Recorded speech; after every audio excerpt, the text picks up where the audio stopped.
தமிழ்நாட்டின் வடகிழக்கு மாவட்டங்களில் ஓரிரு இடங்களில் இன்று வெப்ப அலை வீச வாய்ப்பு. இயல்பை விட வெப்பநிலை 4 டிகிரி செல்சியஸ் வரை அதிகமாக இருக்கும் என்றும் வானிலை மையம் தகவல்.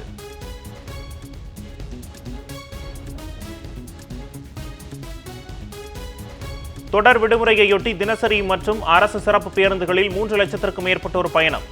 தமிழ்நாடு அரசு போக்குவரத்து கழகம் தகவல்.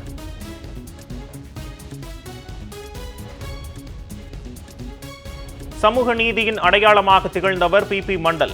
பி மண்டலின் நினைவு நாளையொட்டி முதலமைச்சர் மு க ஸ்டாலின் புகழஞ்சலி.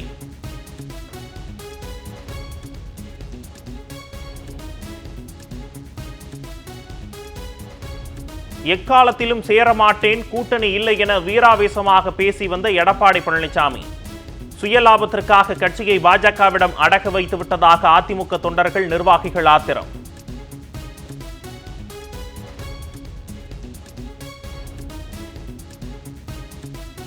சென்னையில் 100க்கும் மேற்பட்ட இருசக்கர வாகனங்களை திருடிய சிறுவன். திரைப்பட பாணியில் திருடிய வாகனங்களை மண்ணுக்குள் புதைத்து வைத்திருந்தது கண்டுபிடிப்பு.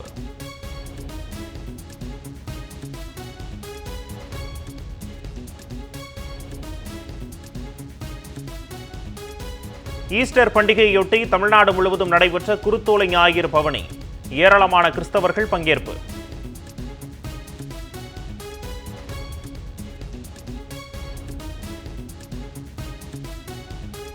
தொடர் விடுமுறையொட்டி சுற்றுலா தலங்களில் குவிந்த பொதுமக்கள்.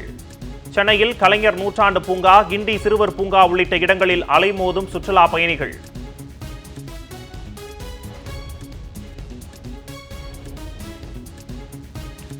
பொள்ளாச்சி அருகே மாட்டு வண்டி பந்தயம் விறுவிறுப்பு. இலக்கை நோக்கி சீறி பாய்ந்த காளைகள்.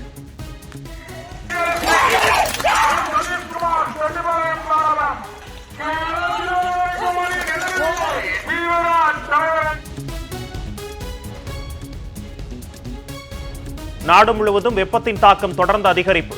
அதிகபட்சமாக குஜராத் மாநிலம் ராஜ்கோட்டில் 108 டிகிரி ஃபாரன்ஹீட் வெப்பம் பதிவு. ஆந்திரா, தெலுங்கானா, சத்தீஸ்கர் உள்ளிட்ட மாநிலங்களில் வெப்ப அலை வீசுவதால் மக்கள் அவதி.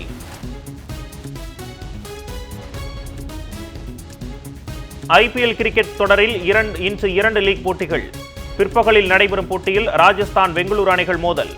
இரவு நடைபெறும் மற்றொரு போட்டியில் டெல்லி, மும்பை அணிகள் பல பரீட்சை.